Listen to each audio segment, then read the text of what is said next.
Bonjour à tous, bienvenue dans cette nouvelle vidéo Les méchants d'Halloween. Aujourd'hui, je vais vous parler de la saga Hellraiser avec donc son méchant Pinhead.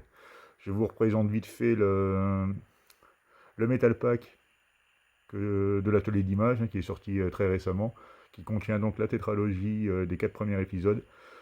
Bon là, comme vous avez pu remarquer, j'ai laissé tomber la déco à l'arrière parce qu'il y avait trop de détails. L'appareil avait vraiment du mal à faire la pointe. Là, avec un fond uni comme ça, il s'en sort beaucoup mieux. C'est beaucoup moins galère et beaucoup plus agréable à regarder pour vous. Donc voilà, je vous remonte. Donc Pinhead, c'est bien ce personnage. Voilà, accompagné de ses Cénobites tout au long de la saga. Donc je ne vais pas vous représenter les films avec ce coffret, parce que de toute façon, il contient que les 4. Les 4 premiers, parce que les 4 seuls sortis au cinéma. À partir du cinquième, en fait, c'est tous des TV, quoi. Donc ils sont jamais sortis au cinéma. D'où la décision de l'atelier d'image d'avoir pris vraiment que les films principaux. Donc comme beaucoup, je pense que vous avez réussi à avoir ce coffret contenant 6 films. Bon, bizarrement, il contient le premier et le 2. Par contre, il fait l'impasse sur le 3 et le 4. Et il revient à partir du 5 jusqu'au 8, en sachant qu'il y a eu 11 épisodes à la saga. Bon, je les ai pas tous vus, notamment les 3 derniers. Et même dans ce coffret, franchement, je ne m'en souviens plus beaucoup, parce que ça fait un petit moment que je l'ai. Le coffret, il a dû sortir, je ne sais plus quand, mais il n'est pas nouveau. 2006, ouais, donc ça fait quand même 18 ans. Je vais vous présenter donc les films via les DVD de ce coffret. Donc le premier, de Clive Barker, Le Pacte, sorti en 87, bon, qui est très bon, bien sûr, on n'est pas Clive Barker qui veut. Là, on est vraiment dans du Lovecraft à fond les ballons, vraiment une atmosphère poisseuse, et c'est ce qui a vraiment fait on va dire, l'originalité de ce film, quoi. C'est vraiment cette ambiance un peu masochisme, le rapport à la souffrance et tout ça, le fait de prendre du plaisir avec la souffrance, c'est vraiment très particulier, c'est vraiment pour un public averti. En actionnant le mécanisme d'ouverture d'un cube mystérieux, Frank Cotton pénètre les portes du plaisir et de la douleur et se retrouve anéanti par les sanguinaires Cénobites, des entités maléfiques. Plus tard, son frère Larry et Julia, l'ex-maîtresse de Frank, emménagent dans la maison où se déroula le drame. Une blessure de Larry occasionne le réveil de Frank. Le monstre va avoir besoin de sang frais pour vivre.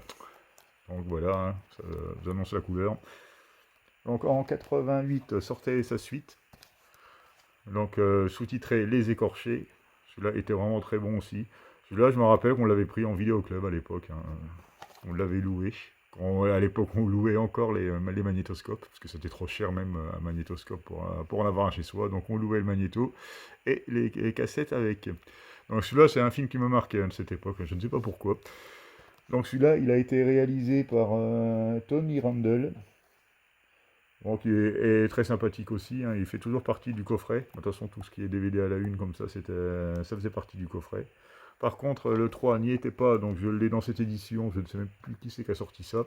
Donc en tout cas, il est sorti en 92, et c'est Anthony Hickox à la réalisation. Je ne vais pas vous relire les résumés à chaque fois, que ça risque d'être trop long, trop rébarbatif. Donc voilà. Ça, franchement, à partir de là, je m'en souviens même plus, quoi. Faudrait vraiment... C'est pour ça que le 4K, je suis bien content de les avoir, parce que je vais vraiment me rafraîchir la mémoire avec cette saga. Ensuite, le quatrième, qui n'était pas inclus dans le coffret non plus, donc Bloodline, et le dernier, donc, qui est sorti au cinéma. Il est donc sorti en 96, et c'est un film de Kevin Yeager. Voilà. Bon, à l'intérieur, je vous les montre pas, parce que bon, s'il y a quand même un petit peu de sérigraphie, c'est plutôt sympa, mais bon, ça reste du DVD amarré, donc il n'y a vraiment rien de fou à présenter. Voilà. Ensuite, à partir de 2000, sortait Hellraiser 5 Inferno. Donc celui-là, directement en vidéo, et il a été réalisé par Scott Derrickson. Alors, pour les faire rentrer tous dans le coffret, comme d'habitude, je les ai combotés. J'ai mis en jaquette interne Hellseeker, donc qui est le sixième sorti en 2002, de Rick Botta. Rick Botta qui va encore réaliser les deux suivants. Mais bon, apparemment, il était assez critiqué parce qu'il s'éloignait un peu de la trame originelle. Donc voilà pour le 5 et le 6. Et le 7 et le 8, hein, j'ai fait la même chose. Donc Dider, hein, qui était sorti en 2005. Pareil, bon, Rick Botta, comme je vous ai dit. Et Elward, qui est sorti en 2005 également. Donc ils sont sortis la même année, donc il les a vraiment enchaînés.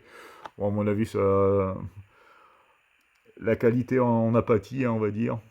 Bon, après, ils ont essayé un peu tous les sujets. Hein. Là, par exemple, pour Elward, là, ils sont partis sur le pitch. Un groupe de 5 ados, tous très bons amis, fans de jeux vidéo, inspirés du monde d'Hellraiser, reçoivent chacun une invitation du site web Elworld pour participer à une partie multijoueur. Là, on est toujours sur les... en fait, toutes les grosses sagas, comme à force enfin, ils tournent en rond, donc on retrouve toujours plus ou moins les mêmes sujets un peu partout. Quoi.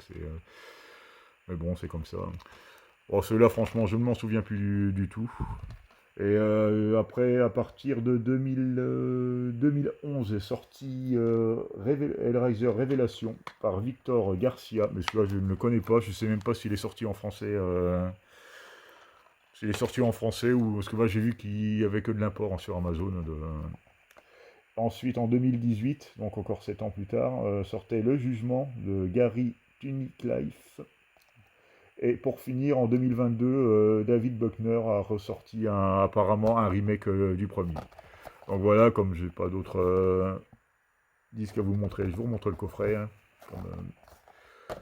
c'est à peu près tout ce que je peux vous dire sur cette saga. Bon, il a sa place hein, clairement dans les grands méchants d'Halloween, parce que bon, 11 films quand même, c'est pas donné à tout le monde. Hein, même si à la base, c'était pas forcément le héros, entre guillemets, hein, pour un méchant mais, principal, hein, mais il faisait partie des Cénobites. Et disons qu'il s'est détaché, parce que, bon, à mon avis, les producteurs ont vu l'intérêt que le public y portait, quoi, de par sa prestance et son visu plutôt particulier. Donc voilà pour la saga Hellraiser. Je vous remercie de m'avoir regardé et vous dis à bientôt pour une nouvelle vidéo.